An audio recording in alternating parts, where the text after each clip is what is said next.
Hello everyone, hope you are doing well. Just wanted to do a quick video to say Merry Christmas to everybody that enjoys it and looks forward to the big day. And for those of you that don't, I hope you enjoy your Sunday. But Christmas Day means the January transfer window is just a week away. That's the barometer. Christmas Day means transfer window. Anyway, West Ham is back on Monday on Boxing Day. We take on Arsenal. Now, I have to be honest, despite our league position, despite our 2022 form, yada, yada, yada, this uncertainty over David Moyes, you know all this. And despite all of that, I'm looking forward to it. I'm looking forward to West Ham coming back. We've obviously had the World Cup, and I enjoyed it to an extent. I enjoyed the football matches, but I didn't really enjoy the World Cup overall. I struggled to get into it a little bit. I don't know why. Well, I do know why. There's lots of different reasons, but I didn't really fully get into the World Cup. I felt it was lacking a little bit of atmosphere. Now I'm used to the World Cup being in different countries. I'm used to Scotland not being in the World Cup, but I just couldn't really get into it as much as I usually do. But I still enjoyed the matches on display, and I think from that aspect, I think it was a very successful tournament. However, it's not quite West Ham, is it? And now West Ham are back. I'm really looking forward to it, actually. And listen, I'm dreading the Arsenal game. I'm expecting the worst. I'm expecting a defeat. But it's almost what happens after the Arsenal game that matters, because going to the Emirates is someone who never had success since Bilic. Slaven Bilic was the last West Ham manager to get us a win there. So failing to win at Arsenal isn't a big deal in the grand scheme of things, but I want to see something. I want to see some positivity. I want to wake up on the 27th thinking, do you know what? We played well last night. Hopefully we were able to nick something, but we played well. This is positive. That's positive. And you can take that going into the Brentford game and entering a really important period for West Ham. But I'm looking forward to having West Ham back. Merry Christmas to everybody in the live chat. I'll have a little chat with you in a couple of minutes. Dash your dog saying, are we going to the game on Monday? I'm not. I've never been to a Boxing Day game. It's something that I know a lot of people love, and I understand why. I've never been to a Boxing game. I've never been to a West Ham game on Boxing Day. All my childhood, I grew up in Aberdeen, and majority of my adulthood as well, I grew up in Aberdeen. So it's impossible to get to the game. There's literally no physical way, not even exclude cost for a minute in terms of just transport. There's no way I could get down unless I went down before Christmas, stayed over for Christmas Eve and Christmas Day, then attended the game on Boxing Day. So no, I've never been to a West Ham game on Boxing Day. I know a lot of people thoroughly enjoy it. And like I said, I understand why, because I was able to go to Aberdeen once when I was younger, but I've never been to a West Ham one. Hopefully, in a couple of years' time, when the circumstances are a bit different with my own life in terms of money, etc., then I'll be able to get to one. But it's not something I've ever done. And I've always got put off a bit. I think there was a New Year game. I want to say it was on New Year's Day or the second. I was a child, right? I was young, so I've only got vague memories of it. It was that long ago. I'm pretty sure Harry Redknapp was the manager. It's a vague memory, though, from my childhood. And it was a New Year's Day game. We were going to play Chelsea at home. And I think, Harry Redknapp had said something along the lines of there's more chance of hell freezing over than the game being off. So my dad took myself down all the way down to London. And lo and behold, the game got called off because of a frozen pitch. So that's always played on my mind around about this period when booking things. I think I'm not doing it and getting stuck kind of thing. But so yeah, I've never been to a West Ham game on Boxing Day, but I'm thoroughly looking forward to it. Watching the game and seeing what West Ham's got. David Moyes has been a bit sneaky again, hasn't he? He's been a bit sneaky. I've been up in Scotland for the last few days. I've been away for a few days, seen family that before Christmas, and I've seen his press conference saying that he's unsure about Scamacca and Antonio. But the problem is for David Moyes. Just before he did his press conference, the club put this up, not this picture, but they put up a video. And this is a screenshot from the video. And Moyes had basically suggested that Antonio hadn't been in training yet. And the club had already put up footage of Antonio in training. It happens a few times. It's not the first time it's happened. It's happened a few times. But I quite like it. I'd almost like the media to someone in the media team just speak to David Moyes in the morning of the press conference and say, what are you intending on saying about these players? Oh, I'm going to say we're unsure. All right, perfect. No worries. Get them out the footage and stuff. Because I feel like Moyes is trying to keep Arteta guessing. I get it. He doesn't want Arsenal to know what our plans are or whether a striker's available. So who's going to play up front? Antonio Scamacca or Boyd? Let's keep Arteta guessing. I like that. Then the media team sort of trip him up a little bit. I remember it happening with Fabianski not too long ago. I remember it happened with Fabianski. Alan, thank you so much. Alan says, Merry Christmas to you and the team, Gio. As a West Ham fan based outside London, I can't thank you enough for the community you built, which brings a great West Ham fans together. Thank you so much, Woody. 899 super chat as well. Thank you very much. And Dasher, there will be a watch along for the Arsenal game. Myself and Gonzo go live with the build up as always, and Charlie will do the watch along, and then I'll be doing the review after the game as well. So hopefully, if you're not going to the game, hopefully you can join us for the build up. There will be a video tomorrow at some point. I'm unsure on timings. We always do a live video on Christmas Day. We always have done for an hour, where we just have a chit chat with people in the live chat, and well, they decide what topics we do.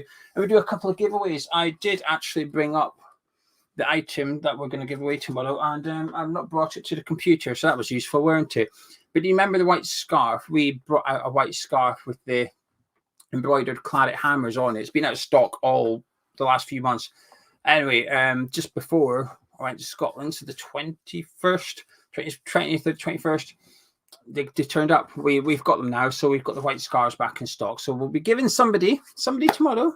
We'll be getting a nice scarf on Hammers Chat just to say Merry Christmas to them. But yes, West Ham are back. Antonio should be fit for the game. I'm hopeful about Scamacca.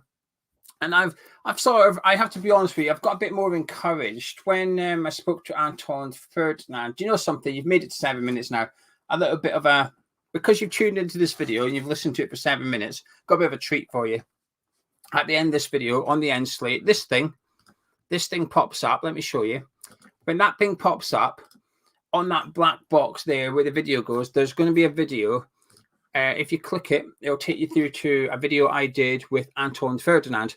Now, that video is exclusive to Patreon, but I'm going to give you access to the whole video, just as a little treat for tuning into this one, and also to see what you get over on Patreon. But I spoke to Anton Ferdinand, and he was suggesting that the players that were at the World Cup will actually be the best players when the Premier League resumes in terms of fitness and whatever, because they've actually been playing games, they've been going away, playing competitive football, and it's far, far better than those that have had friendlies and training back in England. So although they've not been there at the West Ham training ground, the likes of Paqueta and Rice are up to scratch, are up to speed. Aguero obviously had a bit of a knockback with his training. I've seen David Moyes saying we're going to assess him today. I'll be honest with you, I'm expecting Aguero to be fit because he was on the bench for Morocco against Croatia, that third place qualifier. Now, he didn't play good, but he was on the bench. So he's got to have been close to some sort of fitness. Even the semi-final, he was going to start until the last minute. That must mean he was pretty fit, just not quite fit enough for a semi. I mean, that's a big ask, isn't it? To be fit for a semi-final, you've got to be 100% or they can't take a risk.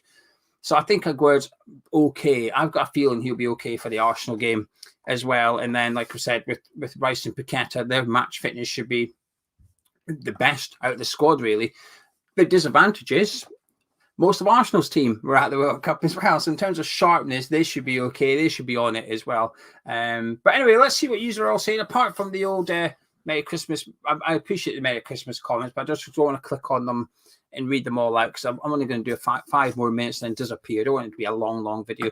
Susan, I just literally read that when Pep Guardiola says that Calvin Phillips came back from the World Cup overweight. I literally just read it, which is, I mean, he hasn't had the best start at Man City because of injuries or whatever. So is he available in the summer? Possibly. But I'll tell you what, you're not going to want to touch him with a barge pole then, are you? I mean, when he's getting criticised for being unfit and overweight. No, I will say overweight for a Premier League footballer, still like peak condition, ripped. But yeah, I mean, that's an interesting one to get sort of publicly shamed a little bit by a manager. Not a good look for Calvin Phillips, actually. Toby's asking what everyone's favourite Christmas chocolate are. Get this in your live chat. I like a community question. And because it's Christmas, we'll have a bit of fun. Everyone that's watching live, get your favourite Christmas chocolate into the live chat. And let's see what you're all saying. And Toby is also correct by saying it's probably £50. Charles says Ferrero Rocher, and he forgot to buy some. I have to agree, that's my favourite one. There's 3 sweets, 2.5. There's 3. There's 3 sweets I only eat at Christmas. Ferrero Rocher being one of them. After 8, don't eat them any other time of the year. Christmas, love them. Outside Christmas, not arsed for them. Don't ever buy them. And I say Quality Street, it's mainly the Big Purple. But I've gone off them a little bit because before, years gone by, it was like, wow, you only got 1 or 2 and you thoroughly enjoyed them. Now you can buy a bag of just Big Purples and they get a little bit, I don't know, it's spoiled the rareness around them. Does that make sense? You only got a handful when you were little because the tin came out and it was like, take what you can kind of thing, first dibs. But now you can just have as much as you want. It's not as fun. It's ruined it a little bit. Well, let's see what you're all saying. Amy says, Cadbury's caramel from the celebrations. Happy Hammer Carey likes mint matchmakers. Kaiser Chief likes the log. Alan says Terry's chocolate orange, maybe even a white one. John likes a bit of toffee. Merry Christmas, East Side Views. And Rywish likes the Quality Street triangles. Gary says the Hotel Chocolat Cherry Deluxe. I mean, that's just posh. Posh. That is posh. Read his thing. Let me have a look. Oh, brilliant. Toby Larone. All right, nice one. You got me there. I mean, I've been done worse than that. I'll get done by a chocolate. That's all right. That's okay with that one. Christopher's a Toblerone too. And Eastviews likes a bit of Cadbury. Curvenor says, taste the difference. Madagascar dark chocolate. I don't like dark chocolate, so that's why I've never had it. Paul is Terry's chocolate orange as well. Charles says, does Toblerone still have gaps?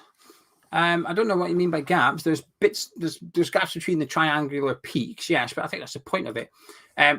TS, basically, long story short, in a press conference, Moyes says Antonio's unfit, but the club put out a video footage of the training earlier that day, and Antonio was in it, jogging around, and Moyes basically tried to suggest he wasn't in training that day. Serif is on after 8 as well. Susan went to Fortnum and Mason yesterday. It's a really posh chocolate. Christian is Lindor's. East Side View. What's our Christmas Eve takeaway? Right, let's switch to that now. We'll switch to that, and then I'll wrap it up here. East Side View says, what's your favourite Christmas Eve takeaway? He likes an Indian. I'll tell you what we do. We have party food. So Tesco's finest range or whatever is always 3 for 2. So we get 3 things, and that does us on Christmas Eve. Just smash it in the cooker, 15, 20 minutes, whatever it is. Bosh, bosh, bosh. So I think tonight, that's what we're eating tonight. We've got mini Yorkshire puds with beef in it, pancakes with duck, and I don't know what the third one is. I do not know. Probably beef Wellington or something. It's really, really, really nice, that food though. James is Toblerone. Taz is Bailey's chocolate. Oh, Taz, I'm having a Bailey's hot chocolate later. That's what I'll be having. Bounty for usual. I like a Bounty as well. I do like Bounty. I don't know why there's a hatred for it. I don't know why there's a hatred. Alan says, I mentioned Baby Guinness drinks recently. Have I tried Jammy Dodger Shot? Yes, thoroughly nice. Baby Guinness is still number 1, but I do also like a bit of Jammy Dodger Shot too. Alan's is on the Bailey's hot chocolate and cheese board. No takeaway for him. Usual suspect is on the Chinese. Gatesy is going down for an Indian for his Christmas Eve meal, for a sit-down meal as well. Curvenor's having lamb ribs. Ooh, that's nice. Right, anyway, I'm going to wrap it up. Do you know something? Do you know, Gonzo did the video earlier. I was listening to it on my way home. He said, oh, thank you all for your support this year. I'm not going to thank you. I like to do it at the end of the year. I find it weird doing it at Christmas to say thanks for the support this year. It's not finished yet. There's another week. So as according to Gonzo, you don't need to do anything for the next week. With me, I'm a bit more fussy. I would like you to tune in for the remainder of 2022, but I'll thank you on New Year's Day if you don't mind. But seriously, if you like Christmas and you're into it, have a lovely, lovely day. Hope Santa's treats everybody nice. If you're not into it, enjoy your Sunday and don't worry, because football is back on Monday. West Ham is back on Monday, or perhaps that's reason to be worried. Either way, I'll catch you. Actually, I'll catch you tomorrow if you're not busy. But if you are, I'll catch you on Boxing Day.